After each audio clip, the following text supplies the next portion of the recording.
Trump పదే పదే చెప్తున్నటువంటి అణుయుద్ధాన్ని ఆపాను అని చెప్పినటువంటి పాయింట్ అమెరికాలోనే ఇంటలెక్చువల్స్ ట్రంప్ యాంగిల్లో నుంచి రివ్యూ చేసి చెప్తున్నారు.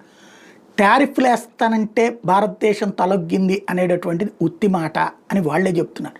ఎందుకంటే టారిఫ్లు ఇప్పుడు వేసాడు కదా 25%. మరి టారిఫ్లు వేస్తానంటే భయపడి యుద్ధం ఆపింది అన్నాడు.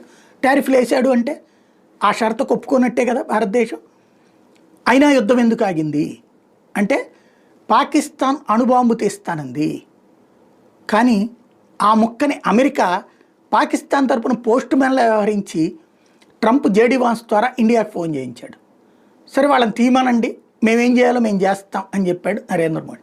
ఆ తర్వాత కొద్దిసేపటికే భారత యుద్ధ విమానాలు పరుగులు పెట్టినాయి, వాళ్ళ ఎయిర్ బేస్లన్నీ ధ్వంసం చేసినాయి.